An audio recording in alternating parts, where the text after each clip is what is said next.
मयूरभंज जिला सारसकणा अग्निशम सेवा केन्द्र में बिना सूचना फलक चली सुरक्षा पाचेरी कार्य। तेबे यह केउं विभागर काम, सही कामर अटकल केते, फाउंडेशन केते फुट खोलिबा दरकार, केउं इटा और केउं सिमेंट रे कार्य करिबा पई सरकारंकर नियम रहिछि से सबुर कौनसी भी सूचना नहीं। सेपटे जेकोसी सरकारी कार्य आरंभरू सूचना फलक लगाइबाकु नियम रहिछि, किंतु एठारे नियम को उल्लंघन करी बिना सूचना फलक चली सुरक्षा पाचेरी कार्य। तेबे एही कार्यस्थली रे जंत्रींकर मध्य देखा मिलु नथुबा बेले ठिकादार निज मन इच्छारे काम करि चलिछंती। एपरिकी एही कार्य बाबदरे अग्निशम सेवा केन्द्रर अधिकारी मध्य किछि जानि नथिबा कहिसंती। मु आगे जानि बाउंड्री काम चली किंतु को डिपार्टमेंट काम करूछि से विषय रे मते धारणा नाही, तेणु मु आ कहि पारुनी किए करूछि काम चली बाउंड्री काम। तेबे काम टिके को मात्रा रे होउछि कि भली होउछि आपण ते बोलते तदंत करते एक्चुअल मो पाखरे किछि वर्क ऑर्डर किछि तर किछि माने अप्रूवल जिंस किछि नै जेंति जानिबा बडा जिंस। सर आपण अग्निशम विभाग मुख्य अधिकारी अछंती किंतु आपण को पाखरे बाबत खबर नै, किंतु नै खबर कहले कोन आसीथिले मंझिरे आस्थिले आसीकरी माप फाप नै छंती, तापरे जेई मंझिरे आस्थिले से माप करकरी नले, तापरे जेतेबेले काम हला सेतेबेले को जेई सहित मोर देखा हैनी, तापरे काम आरंभ हो जायछि। तेबे सरकार जहाँ सबू नीति नियम रही से सबू कौन कागज पत्र रे सीमित कि?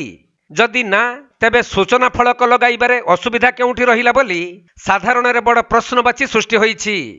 अन्यपटे कार्यक्षेत्र रे सठिक भाव में कार्य हेउछि कि नहीं एही कार्यर दायित्व रे थिबा जंत्री कार्यस्थल को मध्य आसुनाहांती। तेणु खाली देखिबाकू बाकी रहिला जे खबर प्रसारण परे सठिक भाव में कार्य हेउछि ना पूर्व भली कार्य चालुछि।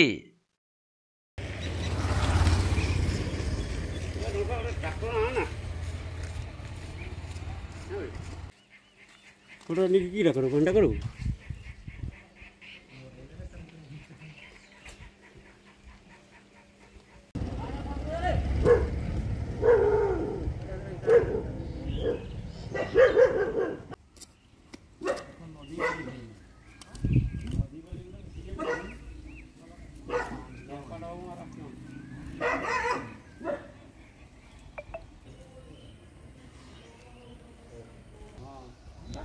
कथा